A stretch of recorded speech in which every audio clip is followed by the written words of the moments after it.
Our children's message for today is about grief and loss, but it also uplifts the hope that we have in Jesus. Our prayer is that it will be a gift for you in explaining this often challenging topic.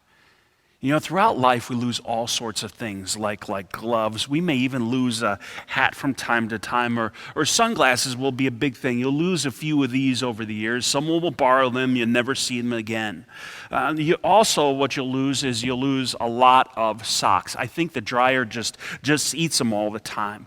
But when you get older, you'll go through a ton of eyeglasses that are called cheaters.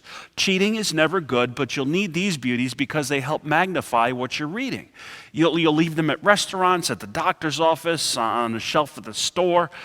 But sometimes we really lose those important things, like maybe a phone or a wallet, or maybe even you'll lose your keys, or let's face it, you'll lose your homework, right? You'll lose that. Sometimes we may lose things that are super expensive, like jewelry, or even something special, like a ring. To this day, I still remember losing one of the accessories to my He-Man figures, and my life is still incomplete. When we lose something, we can feel sad, and all we want to do is get it back. In our reading for today, we hear about a different kind of loss.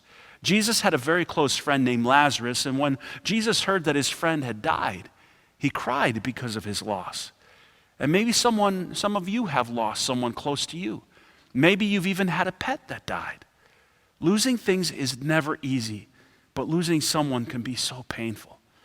But Jesus shares this wonderful promise in our text for today. He says, I am the resurrection and the life. Those who believe in me, even though they die, will live. You see, as followers of Jesus, we know that even when we lose someone close to us,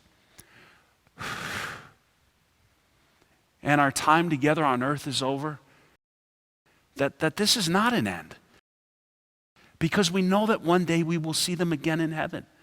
And while our hearts may hurt and we may cry for a long time, we have a comfort and peace in knowing the promises of God. And this hope will never lose as long as we believe and trust in the promises of Jesus.